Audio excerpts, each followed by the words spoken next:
Pagkat ikaw lamang aking kalakasan,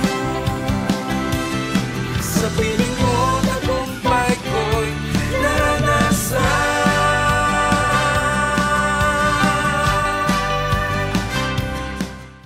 Magandang araw sa ating lahat at muli ay wini-welcome po namin kayo sa walang tigil, abounding na pagpapala ng Panginoon. At alam ko po na tayo pong lahat ay totoong nalulugod na makatanggap po tayo ng mga pagpapala mula sa Diyos. Whether it's yung physical na pagpapala, ito'y material na pagpapala, pero lalong higit yung spiritual na pagpapala. Amen? Sasamahan niyo po ako sa panalangin sa araw na ito. Aming Ama, sa pangalan ni Jesus, salamat Lord na ikaw po ang aming dakilang Diyos. You are abounding, O God, Lord, in your grace towards us. Salamat Lord, anuman na mga sitwasyon, Lord, ng aming mga buhay, lagi niyo kaming nauunawaan. Salamat po sa inyong pong pag-ibig sa amin at salamat din Lord sa lahat po ng mga tagapakinig ngayon. Pagpalain niyo po sila sa pangalan ni Jesus. Amen. Amen. Tunay nga po na ang mayamang biyaya ng Panginoon ay kakaiba. Hindi po ba, no? Yung amazing grace ng Lord, bagamat ang dami po nating mga hindi nagagawang maayos sa paningin ng ating Diyos, pero He never condemns us, no? At lagi siyang willing, no? Because of His grace, yung mercy ng Lord is always there for us. Amen? Basahin po natin sa 2 Corinthians chapter 9, verse 8. And God is able to make all grace abound towards you, that you always having all sufficiency in all things may have an abundance for every good work. Amen. No? So talagang abounding ang grace ng Panginoon. Yung mercy niya, no? Kumbaga, it is undeserved. Hindi natin deserve itong mga to. This is an unmerited favor from God. No? Yung grasya ng Panginoon talagang overflowing. Hindi po siya nauubusan. No? At yung undeserved kindness niya sa atin, yung love niya sa atin, yung mercy niya, hindi po talagang, kung ang bangko pwedeng maubusan ng pera, pero ang grace ng Panginoon ay hindi po. And it is freely given, no? With love, with forgiveness, no? At with acceptance, binibigay sa atin yan ng Panginoon sa maraming kaparaanan at marami po siyang inilalaan sa atin. No? And God calls us to a life of grace, to live before His pleasure. Gusto ng Panginoon yun na makapamuhay po tayo nung nasa biyaya tayo ng Panginoon. Di po tayo lalabas doon sa grasya ng Panginoon kasi yung grace is this grasya, no? Alam, minsan marami pong tao na matitigas ang ulo, hindi po ba? Imbis na grasya, disgrasya ang nangyayari dahil hindi nga po nakakasunod sa ating Panginoon. No? At grace has been given to us, no, para po magkaroon tayo ng bagong buhay. Kung ano yung buhay natin noon na hindi maganda, inalis na tayo ng Panginoon doon at binuhusan niya tayo ng mayamang biyaya. Ang gusto ng Panginoon ay malugod natin siya kung tayo po ay dito makakapamuhay, no? At sa pamamagitan din ng grace ng Panginoon, we are forgiven. We cannot work on our salvation. Kahit anong gawin nating mabuti, hindi natin kayang pantayan yung kaligtasan na binigay sa atin ng Panginoon. Only through His grace. No? Nabagong ating kaisipan, our thoughts are transformed, and there is renewing of our hearts and mind. Doon natin nakita na kailangan talaga yung pagsuko natin sa ating Panginoon ay tanggapin natin din yung kanyang mayamang biyaya sa atin. And to live the kind of life God wants us to be. No? He has already prepared itong magandang buhay na ito para sa atin. Hinanda na yan ng Panginoon. May blueprint na siya para sa atin. Lagi ko nga yung pinapaalala sa sarili ko. So, mahirap lumihis dun sa original plan ng Panginoon sa atin because He has already prepared that for us. No? Para sa atin yon, sa ating kapakinabangan, para sa ating kabutihan, para sa ating kaligtasan. No? At kung atin pong aaralin, ay may mga iba't ibang uri ng grace na naranasan tayo sa Panginoon. No?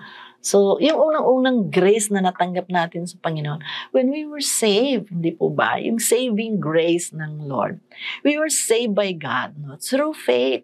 Ito po ay gift ng Lord sa atin. No? So, kahit po hindi na tayo humingi ng ganitong regalo, ay nakalaan ito sa atin, sa sinumang lalapit sa Kanya. No? Sabi po sa Ephesians chapter 2, verse 8, "For by grace, you had been saved through faith, no? And not of yourself, not of works, as anyone should boast of." No? Totoo po yan.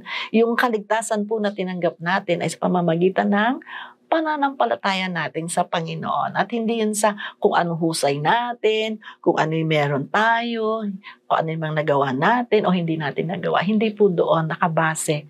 Yung saving grace ng Panginoon, it is a gift from God. No? So, tayo po'y naligtas. Unang-una, yan po yung unang grasya, biyaya na binigay sa atin ng Panginoon. Pagkatapos naman po tayong naligtas, tayo po ay tumanggap naman ng sanctifying grace ng Panginoon. No? After we had been saved, yung grasya ng Panginoon, He purifies us. So, nilinis tayo ng Panginoon. As we walk in obedience to Him, to His Word, ayaw niya na tayong manatili pa doon sa dati nating mga buhay, pag-uugali, mga dati nating kasalanan, no? Inalis na tayo ng Panginoon. Bagamat, sabi rin sa salita ng Diyos, where sin abounds, the grace of God abounds. No? Kung gaano man daw kadami yung nagawa mong kasalanan, ay mas nagdodoble yung grasya, yung biyaya, yung grace ng Lord na ibinibigay sa atin. Ganun tayo kamahal ng Panginoon. Ayaw niyang tayo po ay mawala ng pag-asa, malugmok sa anumang kasalanan na nandoon tayo, anumang pangit na sitwasyon na pinakapalooban natin. Yung mayamang grasya ng Panginoon will always save us. No? Hindi ito nauubos. No? So, napakabuti ng Diyos sa ating buhay. No? So, lagi po nating alalahanin lahat ng mga opportunity na binubuksan ng Panginoon para sa atin. Yan po ay para sa ating kabutihan. At pagkatapos po tayo masanctify ng Panginoon, nilinis, tayo naman po ay pinalakas niya upang mapanatili na tayo doon sa kalagayan na yon na tayo inalis na ng Panginoon sa kadiliman, nilagay na tayo sa liwanag. So, this is a strengthening grace, no? Yung grace kasi ng Panginoon, He doesn't abandon us. Even during our times of trials, no, yung testings, times of pain, o yung mga mistakes natin, mga failures natin, God's grace doesn't abandon us. No? Lagi siyang nandyan. His grace is sufficient in whatever situation we are in. Whether it's good or bad, yung grasya ng Panginoon, laging nakalaan yan sa atin. Lalo na para dun sa mga nagtitiwala sa Kanya. Para dun sa mga naniniwala sa Kanya na siya ay isang mabuting Diyos. No? Amen? So, sabi rin po sa 2 Corinthians chapter 12, verse 9, sabi dito, "And He said to me, my grace is sufficient for you, for my strength is made perfect in weaknesses." No? So, totoo po yan. No? Hindi tayo kailangan magmalaki sa Panginoon na yung mga pinagdadaanan natin, kaya natin yung pagdaanan lang. No, hindi po tayo kailangan magmalaki kasi yung grace ng Panginoon is sufficient. Kailangan lang humingi tayo ng tulong sa Panginoon. Tumawag po tayo sa Kanya. Magtiwala po tayo sa Kanya. At isuko natin yung mga kabigatan yan. At kikilos ang Panginoon. Nakaprepare na yan yung grace ng Panginoon para sa atin. Amen? No, so kung tayo naman po pinalakas ng Panginoon, isa rin po itong paghahanda para tayo po ay makapaglingkod sa ating Panginoon. No? Ito yung serving grace. No? As we serve God, God calls us to do the ministry, makapaglingkod tayo sa Kanya, makapaglingkod tayo sa tao, at siya po ay nagbibigay ng grasya, mayamang biyaya, doon sa task na pinagtiwala sa atin ng Panginoon. No? He gave us wisdom and knowledge. No? At sabi dito sa 1 Peter chapter 4 verse 10, each of you should use whatever gift you have received to serve others as faithful stewards of grace in its various form. Amen. No? So lahat po tayo pinagkalooban ng Diyos ng mga gifts to use, no, as faithful servant, no, maging good steward daw tayo ng biyaya ng Panginoon. Huwag daw natin itong sayangin, huwag nating baliwalain, or huwag lang natin isang tabi at hindi natin gamitin ang mga gifts na yan na ibinigay sa atin ng Panginoon. It is for us to use. No? Sayang naman, 'di ba? Kung ikaw ba ay merong natanggap na regalo, ano bang gagawin mo sa regalong 'yan? 'Di ba excited ka kung 'yan ay buksan mo, nakita mo, napakagandang pagpalagay mo nga damit o kung may jewelries, 'di ba? Hindi mo naman 'yan basta itatago lang o babaliwalain lang, hindi ba? Excited ka na 'yan ay magamit, hindi ba? So ganoon din ang Panginoon. He gives us grace, no, to serve others, no. Kaya may kaloob din 'yan, nakasama rin 'yan na yung fruit of the Spirit at yung gift of the Spirit. And sin does not stop the grace of God from flowing. No? Tandaan po natin 'yan. Huwag po tayong malimitahan na dahil marahil kahit na Kristiyano na tayo, nakakagawa pa rin tayo ng mga bagay na hindi po kaluguran ng Diyos at hihinto na tayo. Hindi na tayo gagawa ng mabuti dahil tayo ay natrap ng kaaway sa paggawa ng masama. Pero tandaan po natin, ang biyaya po ng Diyos, ang grasya ng Diyos will continue to flow kahit na po tayo ay nakagawa ng kasalanan. At ang kasalanan na to will not stop. Hindi nito kayang pigilan yung grace ng Panginoon na inilalaan sa atin. But God's grace can stop sin, no? Yung biyaya ng Diyos, yung conviction sa atin, matututo tayong talikuran ang kasalanan dahil mararanasan natin yung sobrang amazing grace sa atin ng Panginoon, sobrang kabutihan niya sa atin, no? So, wag po tayong mawawala ng pag-asa. Kung sa oras na to, we are still struggling with unforgiveness, may bondage tayo, may mga addiction tayo sa ang buhay, meron tayong anger, no?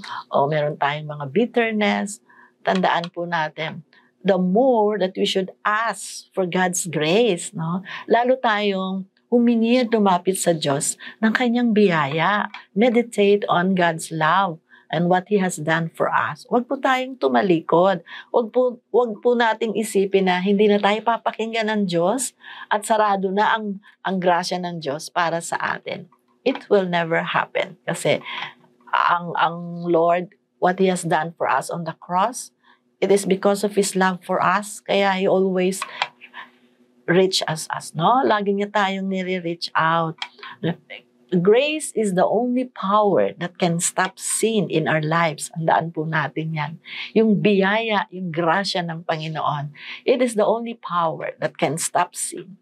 Kasi magkakaroon talaga tayo ng conviction to change our lives, change our mindset, change our hearts, and surrender everything sa Lord dahil nararanasan natin yung kapangyarihan ng pag-ibig ng Diyos, yung biyaya ng Diyos sa atin. Amen? So kung sa oras pong ito ngayon, sa mga nakatunghay ngayon at gusto po ninyong manalangin, samahan niyo po ako sa panalangin at suko po natin ang ating buhay sa Panginoon. Maranasan po natin itong abounding grace ng ating Panginoon. Amen po ba? Aming Ama, sa pangalan ni Jesus, salamat po na tunay nga ang inyong grasya sa amin ay hindi po ito nalilimitahan, hindi ito nawawala, hindi ito nauubos sa aming pong paglapit sa inyo, paghingi namin ng kapatawaran sa lahat ng aming pagkakasala. Salamat Lord sa iyong pagtanggap sa amin. Dinideklara ng aming mga labi na kayo, Panginoong Jesus, ay namatay para sa amin at muling nabuhay para sa amin. Salamat Panginoon na simula po sa araw na to, kayo ang aming Diyos, tagapagligtas, at ang hari ng aming mga buhay. Salamat po for your amazing grace, Lord, in loving us. In Jesus' name.